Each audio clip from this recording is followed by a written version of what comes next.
Energizer icebreaker. We can start there. Just to be clear, so energizers are something that is basically, you know, any game that kind of gets the students moving. The main intent is to get the energy up, to get people excited.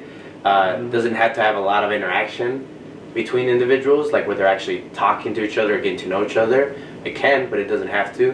And then icebreakers are more, the intention of them, the purpose is for people to break the ice, to get to know each other. So that does have to include a component of interaction with people. And so as you're looking at that, think about that. Like, what do I want most? You know, do I want to focus more on the energy and get the energy up in the club, or do I really want to make sure that people are connecting and that they're, you know, interacting with each other as you're picking one of the two?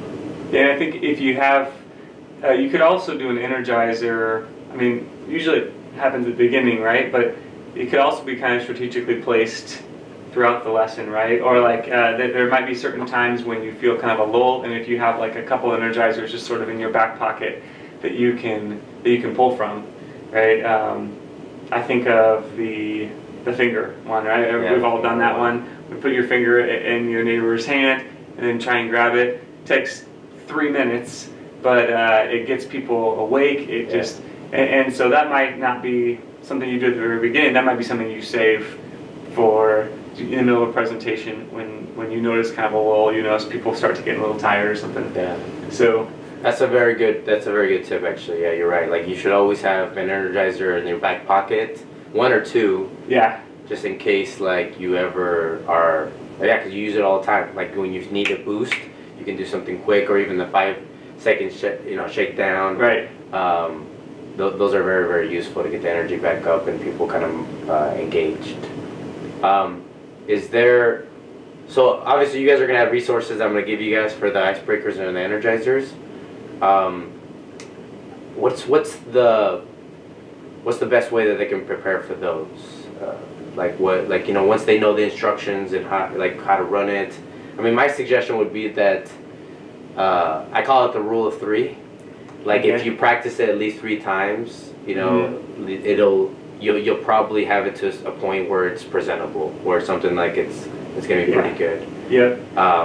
So even if you guys, you know, like once you know the instructions for the icebreaker or the energizer, I would literally practice it, like with your family or just literally human beings, anybody around you. I would practice it. Yeah. Because when there's something about knowing the instructions, but then actually seeing how it actually works. Like you'll learn more from actually doing it than if you. And there's nothing that kills an energizer more than you being like this. Okay, now get with a partner. Now, right? I mean, like, so you don't want to be reading from your paper. Right. You want to be able to have it by memory, and so yeah, that's a great tip. Yeah, that's a very good tip too. Another thing I would say is pick super simple icebreakers and energizers.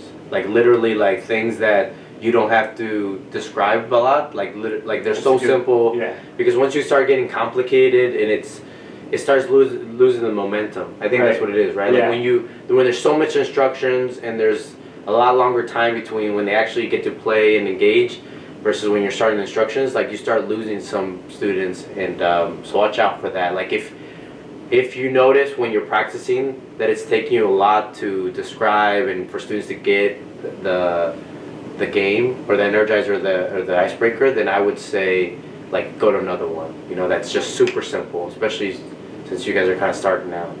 I think another tip that comes to mind would be, most people are visual learners, right? Like, I mean, you can explain the instructions, but always pull out a student or two to actually show an example of how it's done, and then people will pick it up just like that.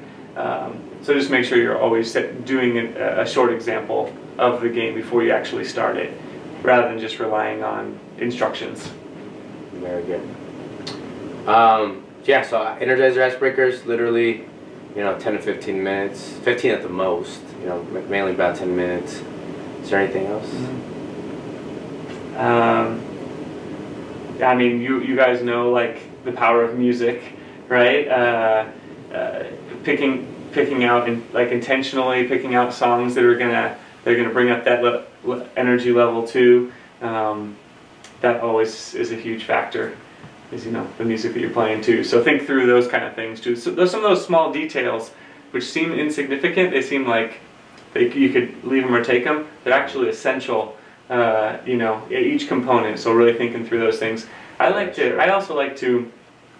What I used to do a lot was I would actually, like Coach Kanga said, practice with somebody, but I also envision in my mind how this is going to go. Almost do like a mental walkthrough of each step of it, so you can kind of anticipate where you might have problems or anticipate how people are going to react. So that's just kind of a mental exercise that I used to do. Mm-hmm. It's sometimes helpful. That's really good. And with the music, I know something that you would always do that we still do too, is embed the music, like the actual song, into the slide. Mm-hmm. Instead of having somebody play it on their phone like we do sometimes. Like sometimes if it's just one extra little thing that you don't have to worry about, that hey, the music's one click away, it makes a big difference. So literally, like on the PowerPoint, embedding the song on the slide that you're going to be displaying when you're doing the Energizer or the Icebreaker. Mm-hmm. I think that's super key. Yeah. So you're not running around like, oh, who's getting the music? You already got a million other things that are going on as you're trying to do the Icebreaker or the Energizer, and it adds a different component when we're doing the games and stuff like that. And one more thing, the students will like all the other students will respond to your energy level. Mm-hmm. So it's almost like they tell you in acting, like when you're in a theater, you should over-exaggerate everything you do when you're on the stage, because people are kind of seeing it from a long ways away. It's just like that when you're leading an Icebreaker. The more excited you are, the more you're jumping around and you're like, mm-hmm. then the more the students are also going to do that. So they will reflect your energy level. So you don't just want to make sure you're clear in your instructions, you also want to make sure you're setting an example of that same energy you want from them. Yeah, absolutely. Yeah. And so, as you guys are thinking about who's going to be who's taking which role, from the officers, definitely since you're doing the Energizer and the Icebreaker like at the beginning, I would definitely pick the person with the biggest, like the most energy, like natural energy, like just the person that's the most excited in it generally. Because, we all have like different strengths and different personalities. And if you're not like super out there, there's nothing wrong with that. But like you should probably pick the person that's the most energetic naturally to do that first game. That way, like they just get hit with that energy right away, and mm-hmm. then it kind of builds upon the momentum. Because here's the one thing about like presentations, and I don't want to get too geeked out, but like it's literally, it's kind of like, it's like a movie. Like literally, when you think about a presentation for an hour and a half, it's like a movie, and there's a flow, right? And if anytime you break the flow of that thing, it's like you're watching a movie and you get interrupted, and you have to go do something.